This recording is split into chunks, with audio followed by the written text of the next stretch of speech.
Kendrick Lamar just ended the game's career with a 15-year-old recording. This leaked tape is destroying everything Game ever said about discovering Kendrick. The internet is in absolute chaos right now because this isn't just drama. This is a calculated execution. Game might never recover from what's about to unfold.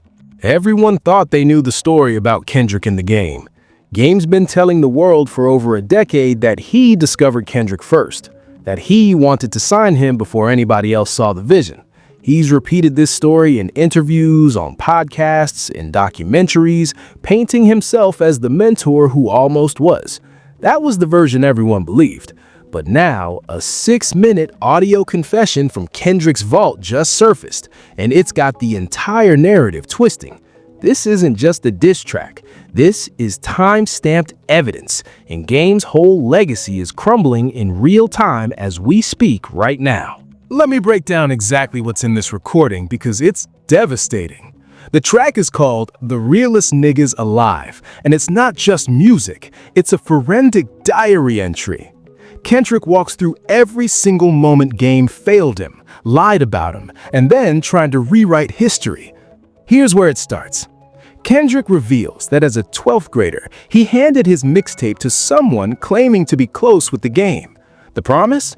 I'll get this to Game, you might get your shot. Think about that. Kendrick was a kid with a dream, and this was potentially his big break. What happened next? Nothing. Complete radio silence. No callback, no interest, no response whatsoever. Kendrick got ghosted at his most vulnerable moment, when one cosign could have changed everything for him. But here's where it gets darker. Years later, Kendrick runs into that same guy, and the man confesses the horrifying truth. He tells Kendrick straight up, "Game said he didn't like it. He thought you were trash." Let that sink in for a second. The Game heard young Kendrick Lamar, arguably the greatest lyricist of this generation, and called him whack, rejected him completely, didn't even give him a chance. Now, TMZ just dropped additional context that makes this even crazier. Fans online turned into full investigators, digging through old interviews where Game repeatedly claimed he was early on Kendrick. They're slowing down frames, zooming in on dates, comparing timelines to figure out exactly when Game actually reached out versus when he claims he did. Online detectives found interview footage from 2012 where Game says, "I saw Kendrick's potential before anybody." But Kendrick's recording proves Game rejected him years before that. The math isn't mathing. The timelines don't line up. Everything Game said publicly contradicts what Kendrick documented privately. And for anyone who doesn't know, Kendrick doesn't move randomly. He doesn't leak music by accident. Every single move he makes is calculated. So if this tape surfaced right now, while Game's been doing interviews talking about the old days, that's not a coincidence. But it gets even crazier. Throughout the entire song, Kendrick uses one word that cuts deeper than any insult: anyway. Listen to the icy dismissiveness in how he structures every line. Game attacked Gorilla Black for no reason? Still no legitimate answer. Anyway. Never responded to the tape? Never got a response. Anyway. Took Kendrick on tour, then vanished without a trace? We didn't see him again. Anyway. This isn't anger. This is something far more dangerous. This is documented contempt. Kendrick is recounting every single slight, every disappointment, every moment Game failed him, and then moving on like it didn't even matter. But it did matter, and now the entire world knows. Fans online swear this is the most savage long game revenge in hip-hop history. One viral tweet says, "Kendrick kept receipts in MP3 format. This man is terrifying." And honestly, that's exactly what this feels like. A man who documented betrayal 15 years ago, knowing one day he'd need the evidence.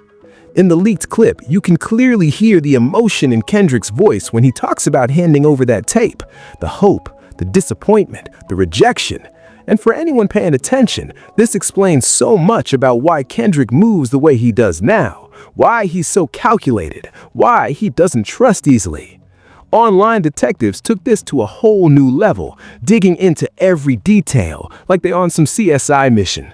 They started studying voice inflections, comparing Kendrick's tone in this recording to interviews from that same era, matching up touring schedules to verify the story about Game disappearing mid-tour.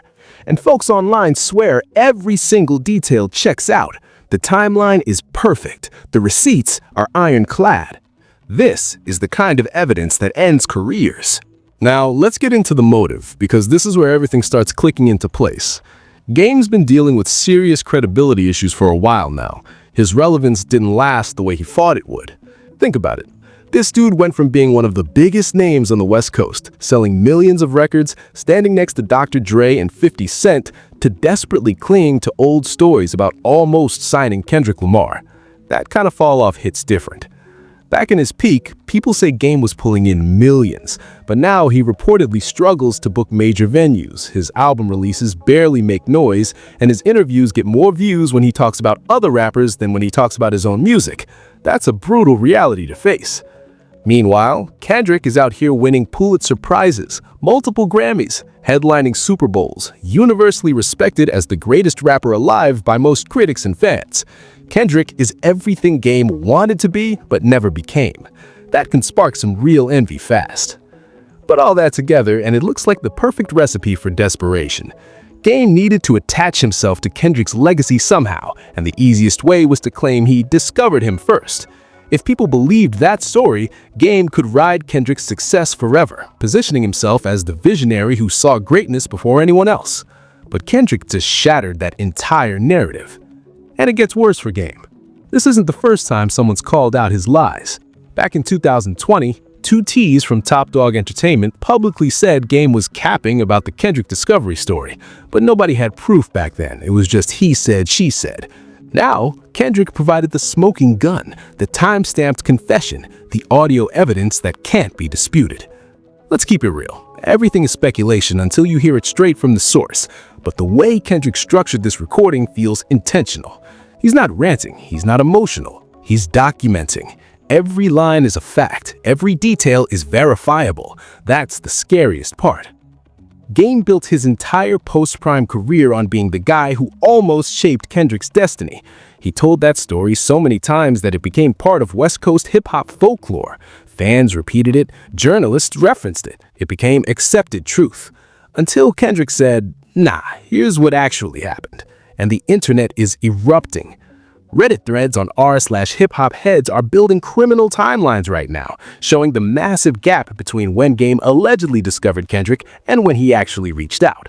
One top comment says, "This is like watching a prosecution present evidence in a murder trial. Game is cooked." YouTube drama channels are dissecting every syllable. Creators are pointing out that Kendrick name drops Nipsey Hussle, Tech 9, J-Rock, Glasses Malone in the recording, all the West Coast legends who actually supported him, while Game was nowhere to be found. The moment Kendrick gets emotional talking about Nipsey, saying they didn't take you away, they made you forever, is being clipped everywhere.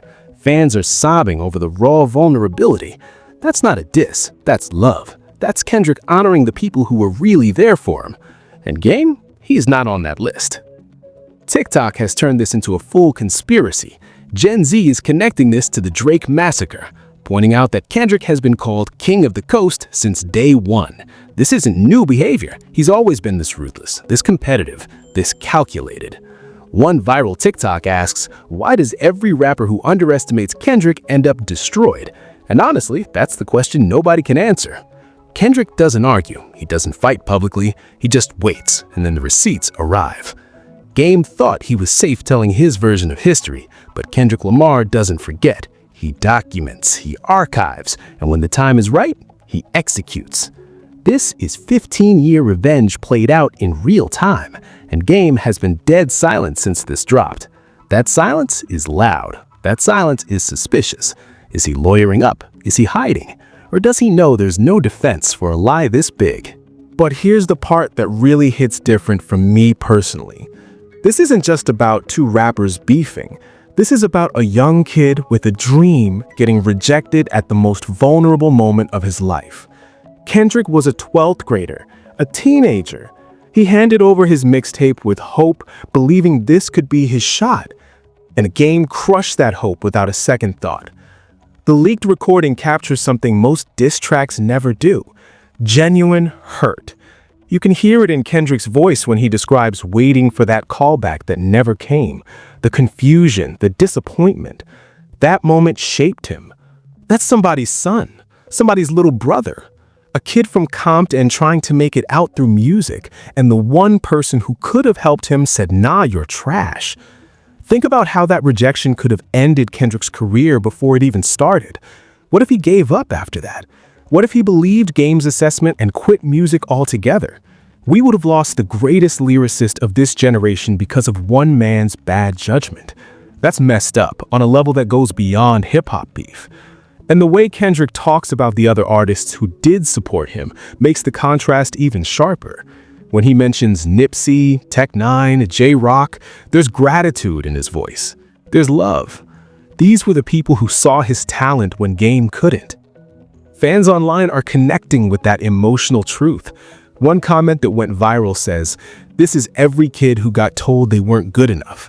Kendrick documented his rejection and turned it into generational greatness. That's inspirational. The emotional weight of this recording is why it's hitting so hard. This isn't manufactured drama. This is real. This is a man processing betrayal in real time 15 years ago, and we're just now hearing the rawness of that moment. Game doesn't just look like a liar now. He looks like someone who crushed a kid's dream and then tried to take credit for that same kid's success years later. That's a different level of foul.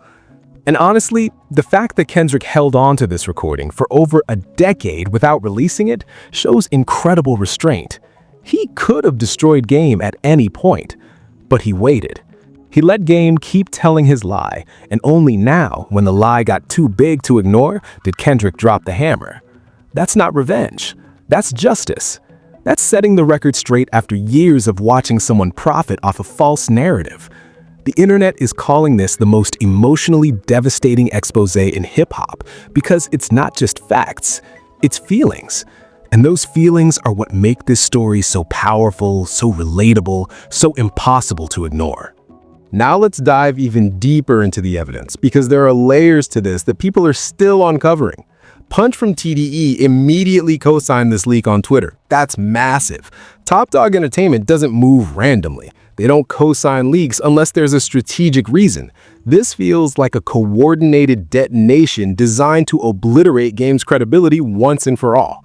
Why now? Because Game has been doing interviews lately, still telling the lie about wanting to sign Kendrick first. He was on a podcast 2 weeks ago repeating the same story. TDE finally had enough. They had this recording in the vault the whole time, waiting for the perfect moment to deploy it. This was a coordinated ambush. Think about the precision of that timing. Game goes public with his story again, and within days, this recording surfaces. That's not accidental. That's calculated warfare. Fans online are comparing this to how Kendrick handled the Drake situation. He didn't respond immediately. He waited. He gathered evidence, he strategized, and then he struck with surgical precision. This is the exact same playbook.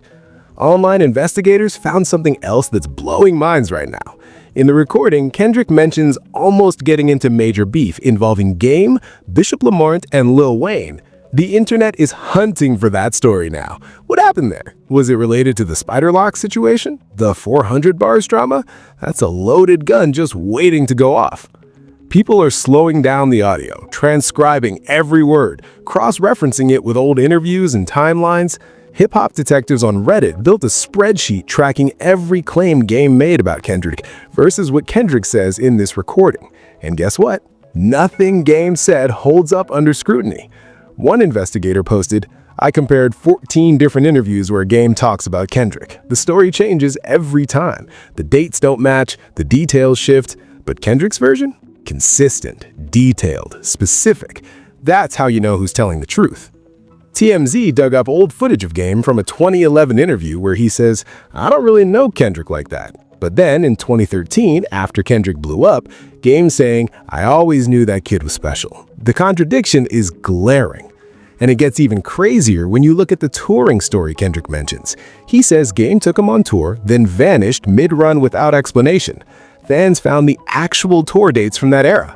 Kendrick performed the first 5 shows. Game was there. Then Game just stopped showing up. No explanation, no follow-up. That's not a mentor. That's someone using you for opening act credibility and then disappearing. Voice analysis experts on YouTube are breaking down Kendrick's tone throughout the recording. They're pointing out moments where his voice cracks slightly, where the pain is audible, where the disappointment seeps through. One expert said, "This is genuine emotion. You can't fake the micro expressions in someone's voice.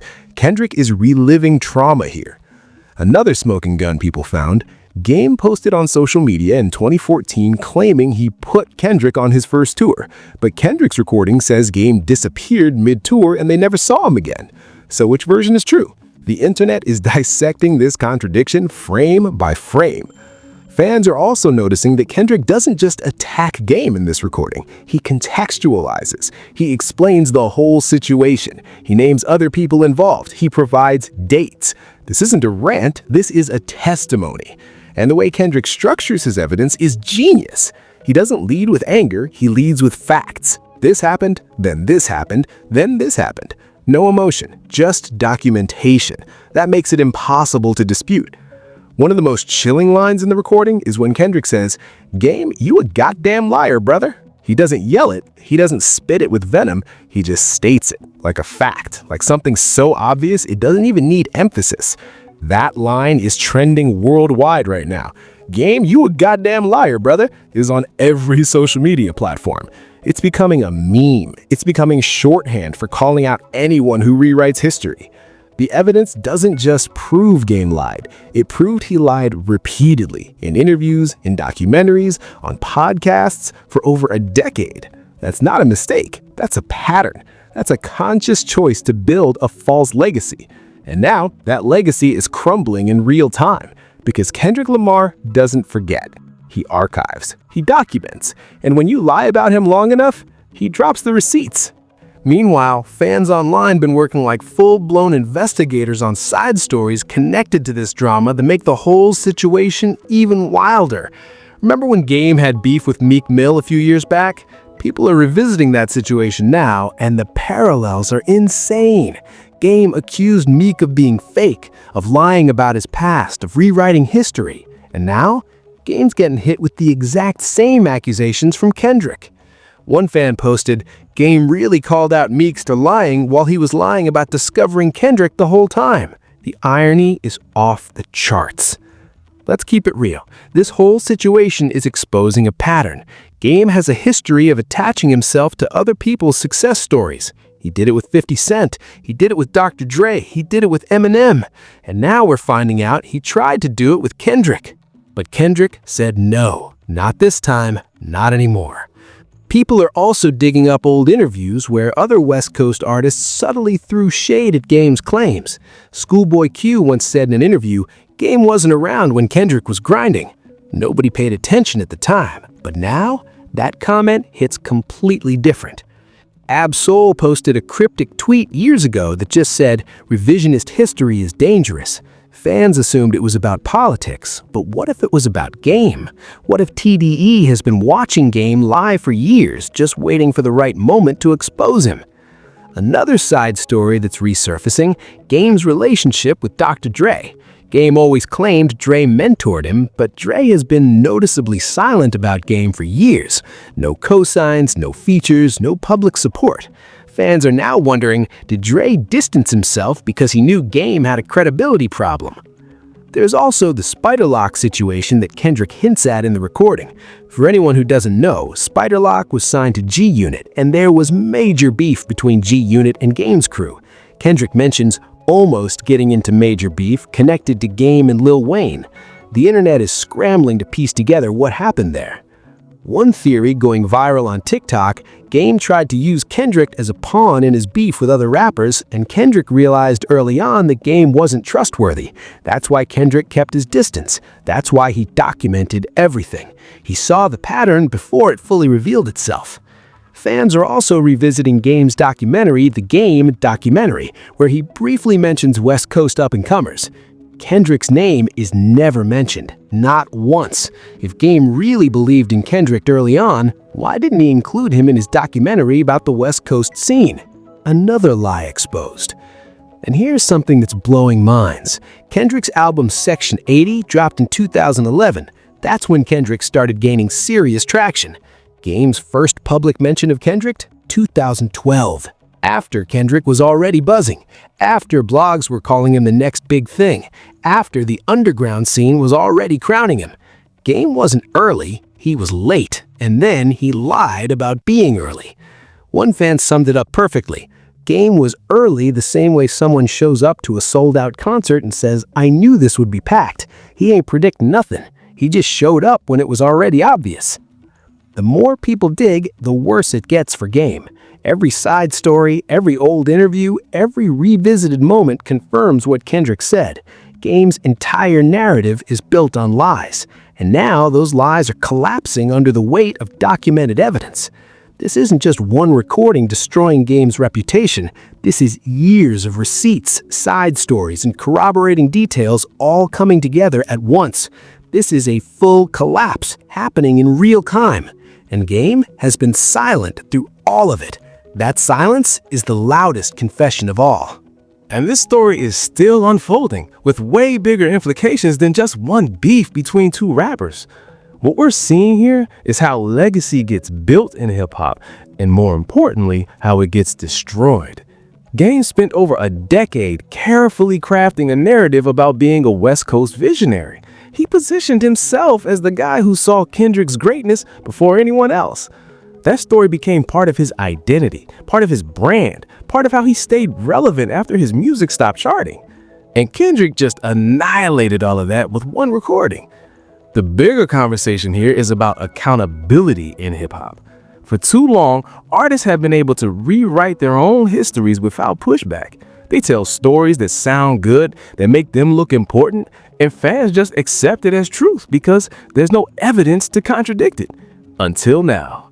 Kendrick just showed the entire industry that receipts matter, documentation matters, truth matters. You can't just lie about your role in someone's success and expect it to go unchallenged forever. When you constantly build your reputation on other people's achievements, you're not just disrespecting those artists, you're unintentionally setting yourself up for the exact situation Game is in now. Because if you lie long enough, eventually the truth will surface. Game's situation is a wild example, but it's also a warning for anybody in the industry with a similar pattern. Cloud chasing has consequences. Lying about your contributions has consequences. Trying to ride someone else's legacy has consequences. The more you attach yourself to stories that aren't yours, the more you risk everything when the truth comes out. And the truth always comes out eventually. This is also a conversation about how social media changed the game. 20 years ago, Game could have told this story and nobody would have been able to fact-check it. Nobody would have had access to old recordings, touring schedules, or time-stamped evidence. The lie would have just become truth through repetition. But now, the internet is a forensic tool. Fans are investigators. Receipts get archived forever. You can't rewrite history anymore because the internet never forgets. Kendrick understood that. That's why he documented everything. That's why he kept this recording for 15 years. He knew that one day he might need proof. And he was right. What we're witnessing is a shift in how hip-hop beef works. This isn't about rap battles or diss tracks anymore. This is about evidence. This is about facts. This is about using documentation to destroy false narratives. And honestly, that's a powerful shift because it means lies can't survive in this era. Clout chasers can't thrive. The truth has more weight than ever before. Game's downfall is a lesson for everyone watching. Build your legacy on your own achievements. Don't borrow from others. Don't lie about your role in someone else's story, because in the age of receipts, documentation, and internet investigators, you will get exposed. And when that exposure comes, it won't just hurt your reputation. It'll destroy everything you built on those lies. So here's what terrifies me about this entire situation moving forward. Kendrick Lamar doesn't make mistakes. He doesn't drop songs by accident. He doesn't let vaults leak randomly. Every single move is calculated. Every release is intentional. Every piece of evidence is strategically deployed. So if this tape just happened to resurface right as Game is doing interviews, talking about the old days, telling his version of the Kendrick discovery story one more time, was it really an accident? Or is this Kendrick doing what he does best, waiting in the shadows, letting liars bury themselves, and then dropping the receipts at the exact moment for maximum destruction? Because here's the thing about Kendrick Lamar. He doesn't argue. He doesn't fight publicly. He doesn't engage in back and forth social media drama. He just waits. And then the receipts arrive. And by the time you realize what's happening, it's too late. Game's career is on life support right now. His credibility is destroyed. His legacy is crumbling. And the worst part, there's no defense. You can't argue with time-stamped audio evidence. You can't spin your way out of your own voice being used against you. The question isn't if Game will respond. The question is, what else does Kendrick have on him? Because if Kendrick kept this recording for 15 years, what other recordings exist? Who else is on those tapes? What other lies has Kendrick been documenting in silence, waiting for the perfect moment to expose them? Drake? J. Cole? Other West Coast rappers who tried to diminish Kendrick early in his career? We don't know, and that's what makes this so terrifying. Kendrick just showed the entire industry that he has a vault, an archive of receipts spanning over a decade, and he's willing to use them when necessary. Fans online are speculating that this is just the beginning. One viral tweet says, "If Kendrick had this on Game, imagine what he has on Drake after that beef. Imagine what he's been recording for the last 15 years. The vault is deep." And honestly, that's a chilling thought. Because if Kendrick is this calculated, this patient, this willing to hold on to evidence for over a decade before deploying it, then nobody in the industry is safe. Anyone who ever dismissed him, lied about him, tried to take credit for his success, or disrespected him in private, Kendrick might have receipts. He might have recordings. He might have documentation that could end careers with one release. Game thought he was safe. He thought enough time had passed. He thought his lie had become accepted truth. And then Kendrick pressed play on a 15-year-old recording and obliterated everything. The speculation right now is that Game will either stay silent forever, hoping this blows over, or he'll try to respond and make things worse. Because what can he possibly say? I didn't mean trash, I meant something else. The timeline is wrong, even though there's audio proof. There's no defense that works here. And if Game stays silent, that silence is a confession. That silence tells everyone that Kendrick was right, that the recording is accurate, that the lie is over. Either way, Game loses. The internet is watching, the receipts are public, the vault is open, and Kendrick Lamar just reminded everyone why you should never underestimate him, why you should never lie about him, and why you should never assume your lies are safe just because time has passed. Because Kendrick doesn't forget. He archives, he waits, and then he destroys. Stay locked in because this story is about to get even crazier as more details keep dropping and more clues keep surfacing. Reports say Game's team is in full crisis mode right now, trying to figure out how to respond, if they even can respond. Some insiders claim Game is consulting with lawyers, trying to see if there's any legal angle to dispute the recording's authenticity. But here's the problem with that. Punch from TDE already co-signed it. That's as official as it gets. Other reports suggest Game might release his own recording, trying to counter Kendrick's version. But honestly, what could he possibly say at this point that would matter? The evidence is time-stamped. The lies are documented. There's no spinning out of this. The hip-hop community is divided right now. Some people are saying Game deserves a chance to respond before everyone buries him. Others are saying the evidence speaks for itself and there's nothing left to debate. But one thing everyone agrees on, this is one of the most brutal exposures in hip-hop history. So drop your thoughts in the comments. Do you think Game can recover from this? Do you think he should even try to respond, or is silence his best option at this point? And here's the big question. What else do you think Kendrick has in his vault? Who else should be worried right now? Make sure you like this video, hit subscribe, and turn on notifications so you don't miss a single update, because we're covering every twist that comes out of this situation. More leaks might surface, more artists might get exposed. This could be the beginning of something way bigger than just Kendrick versus Game. I appreciate you for rocking with me through this entire breakdown. This has been one of the wildest stories I've covered, and honestly, I don't think we've seen the end of it yet. I'll see you in the next one. Stay safe out there, and remember, in the age of receipts and documentation, the truth always finds a way to surface. Lies might work for a while, but eventually the vault opens, the tapes play, and the world finds out who was real and who was faking the whole time. Peace.